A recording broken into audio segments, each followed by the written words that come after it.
Distrito ni Joel Chua. Sorry. Distrito ni Apple ito.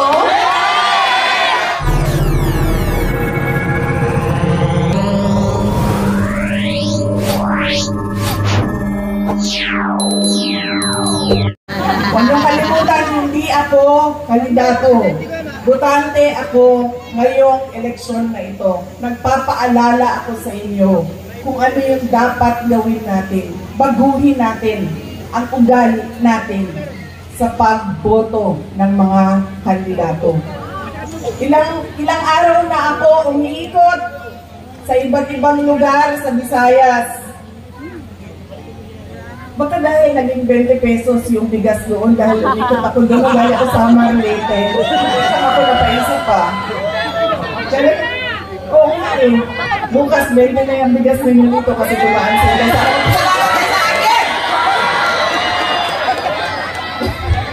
Ngayon lang ako napaisip na.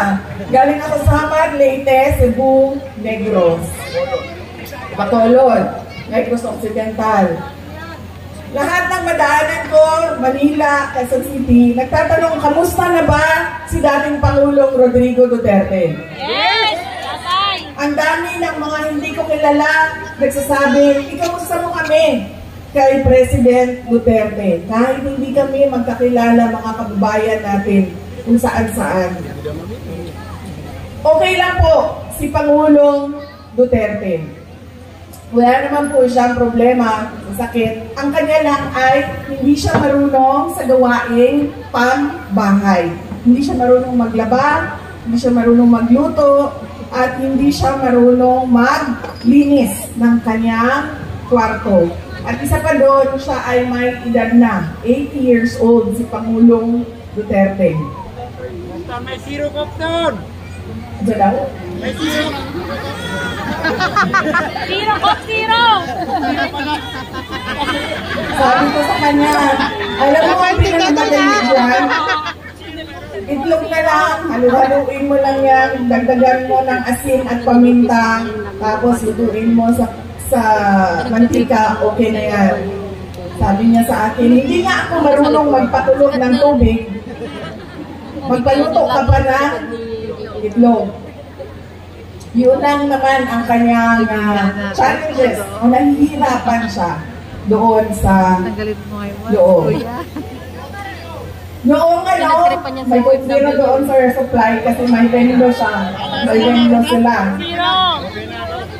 Noong kanina tumawag siya sa akin.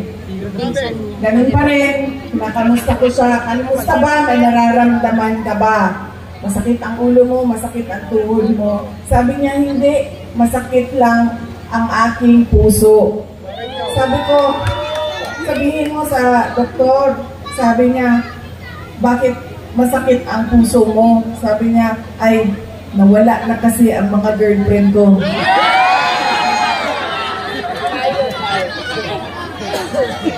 Sabi ko, ay, naku, huwag ka mag-alala. Dahil may dalawang girlfriend dyan sa labas ng kulungan, nag-aaway, nag-aantay na lumabas ka.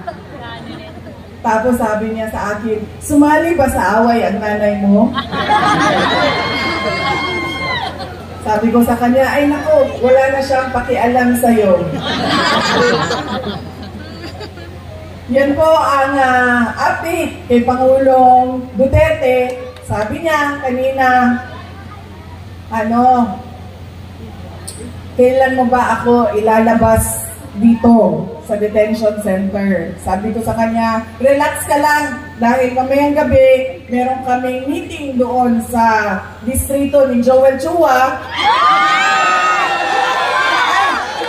Sorry, distrito ni Apple ito.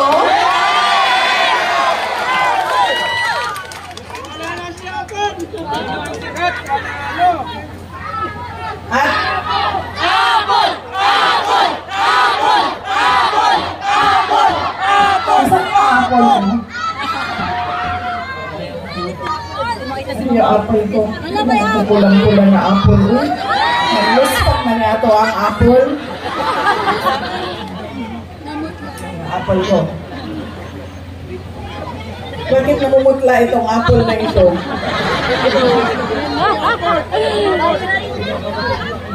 Ha?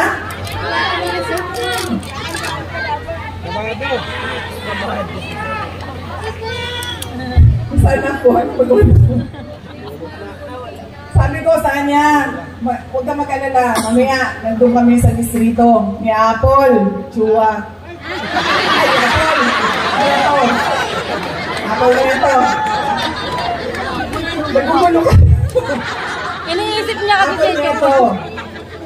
Pag-uusapan namin kung paano ka namin kidnapin dyan sa Hague at ibalik sa Pilipinas. Sabi niya, huwag mo akong kalimutan dito dahil mabubulok ako dito. Sabi ko sa kanya, huwag ka mag-alala. Marami ang nagdadasal sa Pilipinas at sa buong mundo para maibalik ka sa ating mahal na inang bayan.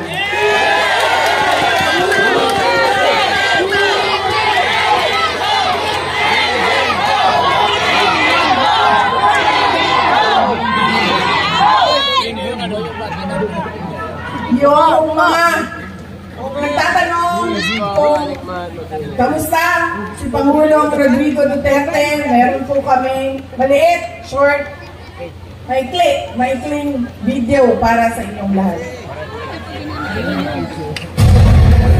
Rate of poverty in the Philippines is at its highest in 21 years. The teacher says she often complains about being hungry. Sa babae, dahil naman sa konsehan sa droga. Pinagtataga hanggang sa mamatay ang natutulog na maglola. Bugbugin ng dalawang Kasi never know.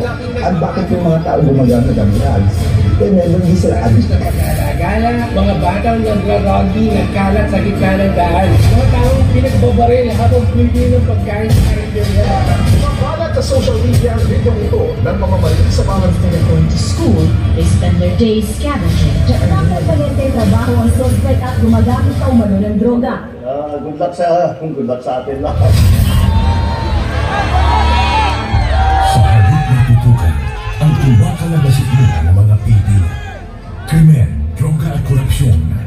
Mas inuna ang sariling interes at kasakiman sa kapangyarihan. Itinapon palabas ng bansa ang nag-iisang Pangulo na siyang tunay na nagmahal sa bayan. Mula nung si Tatay Digong ang naging Pangulo, tumahimik yung mga impigil. Nagkaroon ako ng Facebook. Yung anak ko, kumbaga hindi sila sinikado sa daan. Sobrang happy ako. Dahil nung umupo si PRRD, kahit sabihin natin maraming tumutulog, maraming tumutulog sa kanyang war on drugs. Pero majority po sa atin ng mga Pilipino, pwera na lang doon sa mga drug lords, mga drug user, mga ano, yun ang ayaw eh. Pero kami, lalo kami mga OFW, naramdaman namin ang safety sa aming pamilya. It's a time to be powerful and a time to be just a nobody. I used to describe the brightest star there was mine, shining bright.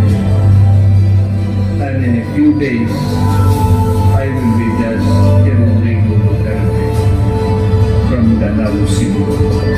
And salamat. Lubos na minahal ni PRRD ang PNP at AFP. Pag ako ang nanalo, kaagad doblado ang sweldo ng pulis pati militar. Pero sinalangin pala ang gagamitin laban sa kanilang dating Commander-in-Chief. Hihilahin din. Ano ba ang damage ng government interest? Kung hintayin ko lang yung dalawang anak. Anong darating sir? Kaya matuwa na tayo mag-debate ito. This is not a place for debate. Hindi ko kanina. Hindi sir, hindi nyo magugustuhan na sa problem.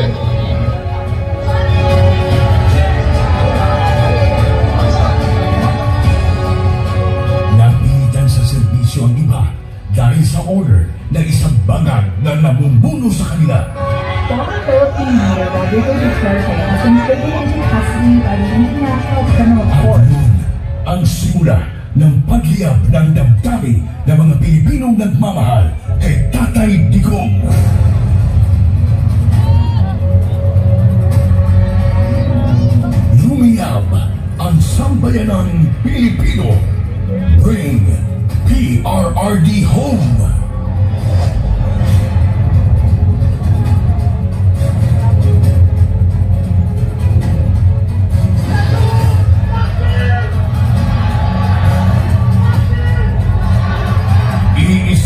ang sigaw.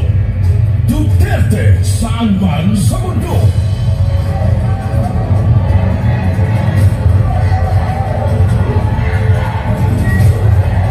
Nagagalit ang taong bayan dahil ramdam ng lahat na walang nagawa ang administrasyong ito.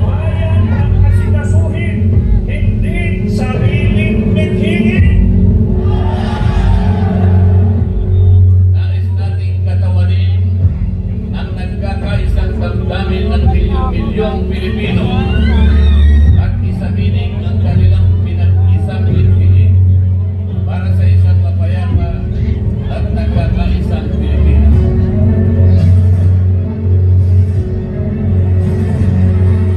Hindi pa tapos ang pagbiyak ng mga puso natin dahil nagpapatuloy pa din ang kasamaan habang nalulubog na ang inang bayan. Ikaw at ni Marcos ang atong gold reserves. Sa pagpapatuloy ng oral arguments sa 89.9 billion peso transfer ng pondo ng Philippine Health Insurance Corporation sa National Treasury. Muling binusisi ng mga maestrado ang paggamit ng ahensya sa perang mula sa mga kontribusyon ng mga miyembro nito. Aminado ang DOLE at DSWD na walang listahan para sa mga beneficiary ng ayuda sa kapos ang kita program o AKAP. Sa tuloy na sila ang nagagamit na sa politika ang AKAP. Hindi lang pala 7-7, meron pang 30-30-30. Yung 30-30 naman, kung ikaw ang host ng sorting, hindi 30-30 million, 90 million lahat yan. 30 million AX or ATAP, 30 million na BAIC, and 30 million na utang. Sa kanyang 15 taong karanasan bilang kongresista, ngayon lang daw nakikita si Davao City Representative Isidro Ulag ng ganitong sistema sa Bicameral Conference Committee. Ang pinutukoy niya ay ang mga blankong line items sa BICAM report ng 2025 National Budget na anilabag sa batas. Partikular dito ay ang missing budget amount sa Department of Agriculture at ang program funds na anil bilyon sa halaga.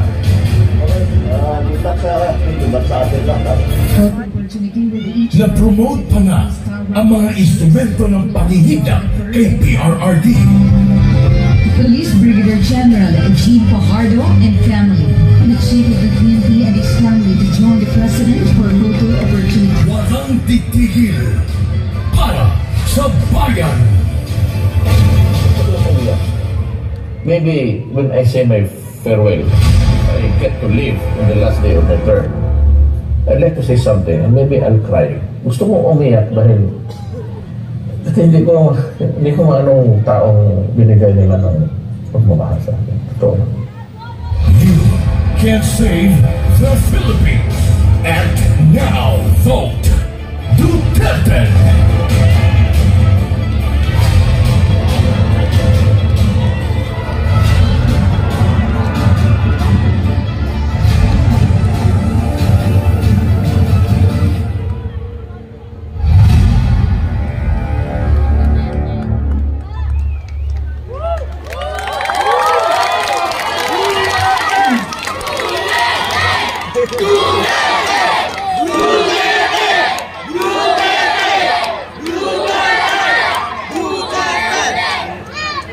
Sino yung mga maranaw dyan sa likod kayo? Kayo na bahala kay Tore.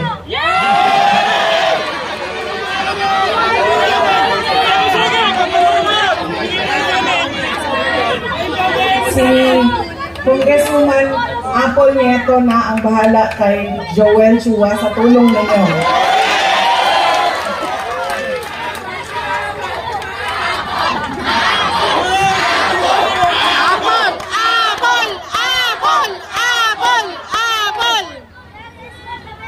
Noong ako ay bumabiyahe galing Cebu City papuntang Negros, nag-barge ako, tumawag sa akin si Pangulong Rodrigo Duterte. Sabi niya sa akin, diretsuhin mo na ang mga kababayan natin, diretsuhan na og hangyo ang atuang mga kaigsuonan na diretso ang boto ninyo para sa 10 senador ng mga Duterte.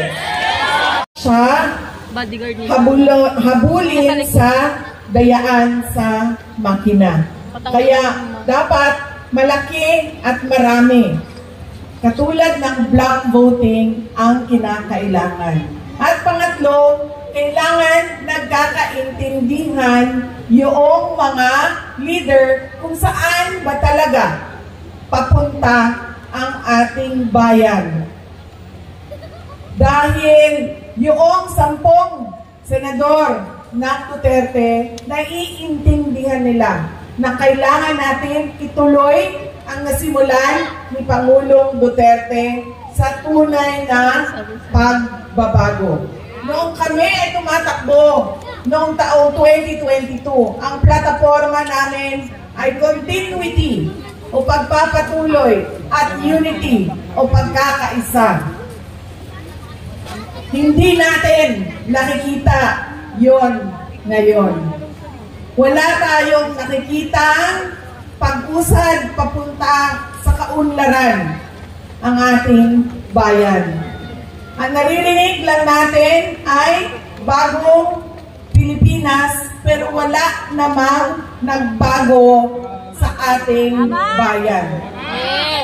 Kundi lalo pa tayong nagugutom, ang daming mga pamilya nagutom. Tumataas ang kahirapan at sobrang dami ng ating mga kababayan ang nakikipagsapalaran sa ibang bansa. Kahit illegal ang paglabas nila sa ating bansa at illegal ang pagpasok nila sa ibang bansa para lang maghanap buhay sa kanilang pamilya dahil walang oportunidad ng trabaho at negosyo dito sa ating bayan.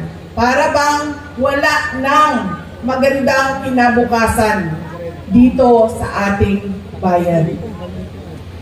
Kaya wala tayong nakikita na bagong Pilipinas dahil nagkamali. Pasaylo ako ninyo nga ako, bitaw ang hinungdan ato. Pero kung naman kung pangayong pasaylo. Nagkamali tayo ng pili dahil kung galing nga natin sa pagboboto ay hindi natin binago. Kaya kailangan natin baguhin ang ating pagboto. Idiretso na natin ang 10 senador. Tulad din ng dito sa siyudad ng Maynila.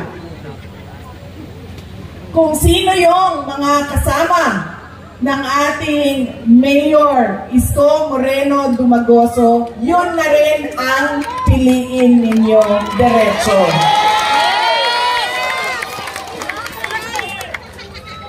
Dahil, tulad ng sinabi ko sa kanila, kung pipili kayo ng mayor dito, pipili kayo ng vice mayor sa kabila, pipili kayo ng 2 konsehal dito, 3 doon, o ilan bang, hati-hatiin ninyo ang boto, magkakagulo lang din ang inyong lokal na pamahalaan. Hindi makakagalaw ang mayor ninyo. Hindi din makakagalaw ang vice mayor ninyo.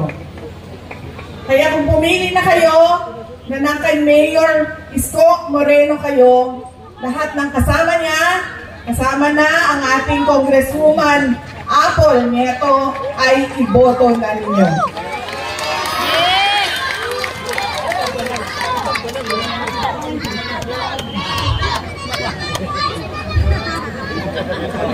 Hindi, para kay Joel Chua ito, antay ka.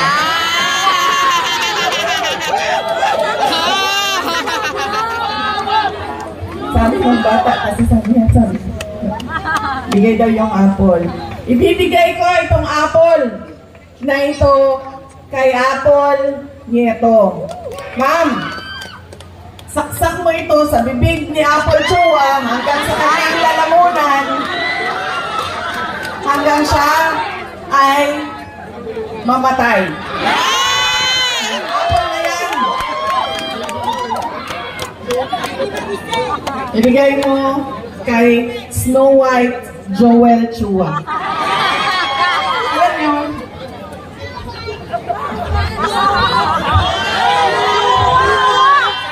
diba sa Snow White, kumain ng apple, tapos nabilaukan. Apple yan. Bigyan mo yan sa kanya. Sak mo yan doon sa bilin niya.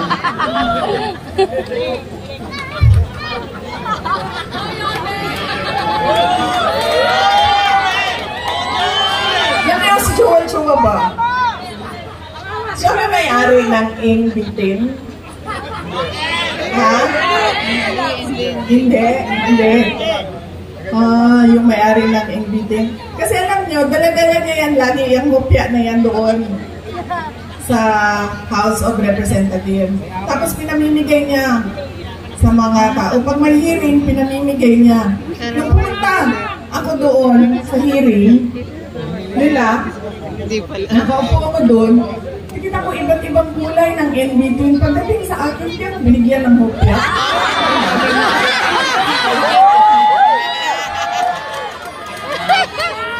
Hindi ako naguguto. Hindi kayo binigyan? Hindi ako dapat bigyan ng hupya. Ano yung pasipsip? Tapos, sinasabi niya, abogado siya, nung nandoon ako at pinapaon niya ako, magsumpa ka. Sabi ko, bakit ako magsumpa? Nakalagay sa rules ninyo, ang manunumpa lang ay witness. Hindi naman ako witness dito. Resource person ninyo ako. So, bakit ako manunumpa? Ibomo siya!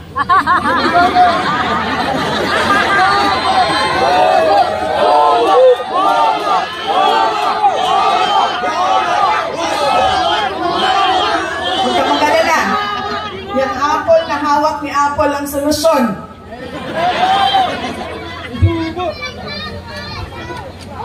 Tapos, sige na.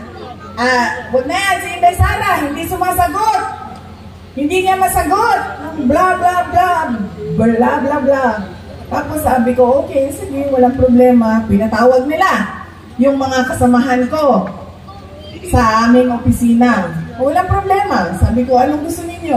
Sige, pupunta kami. Kaya naman namin sagutin yan lahat. Sige. Pagdating doon, kinulong na niya yung isang kasama namin, si Yusek Lopez. Nagalit na ako. Dahil ako naman yung hinahabol ninyo. Ako yung gusto ninyong paalisin. Ako yung gusto ninyong sirain. Bakit nyo dinadamay yung mga kasama ko sa opisina? Sinabi niya, pasensya na. Sinabi niya sa kapatid ko, pasensya na, sabihin nyo sa kanya. Dahil lahat naman tayo dito, sundalo lang. Kayo, sundalo kayo. Kami, sundalo kami ni Martin Romualdez. Hindi lang buhaya, sir. Tambalus-lus yun na buhaya.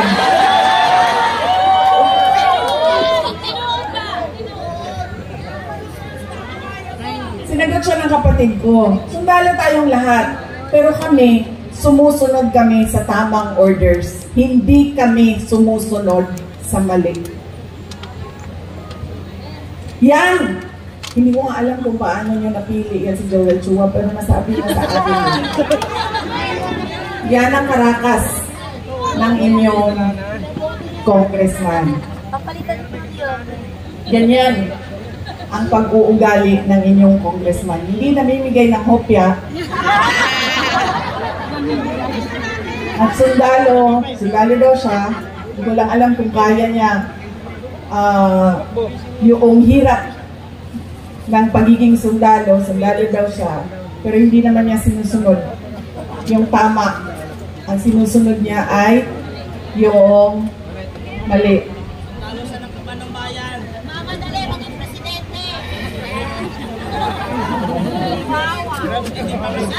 Nakalimutan ni Joel Chua nung sinisira niya yung pangalan ko na hindi ako kandidato ngayong eleksyon na ito. Walang mawawala sa akin. Nawala naman ang pangalan ko dahil kinuha nila at niyurakan nila. Pero nakalimutan niya, kandidato siya ngayong eleksyon na ito. Kaya ano ang dapat nating gawin para kay Apple Nieto? O hindi lang iboto, ano pa ang dapat natin gawin? Ikampanya. Idala sa lahat ng mga presinto at sabihan ang ating mga kasama, bigyan nyo ng 0. Yan po, tangkinang Joel Chua.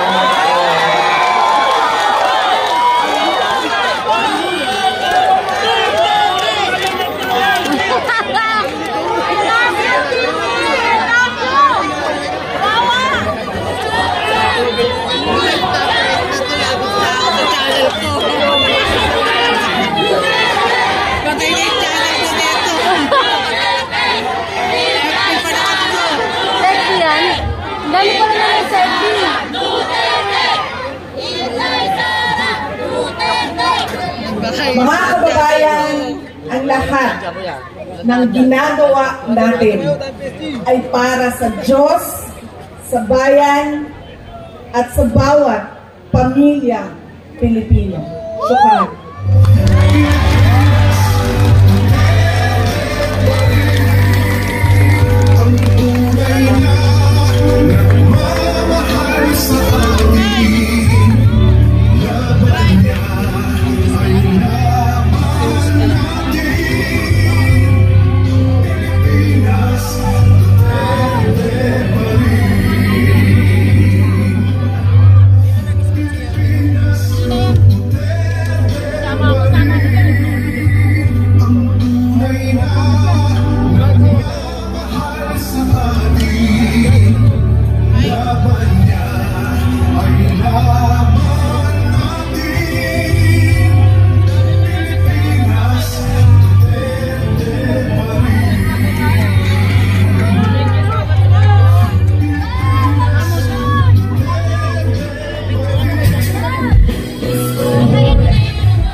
Namin taga Distrito 3,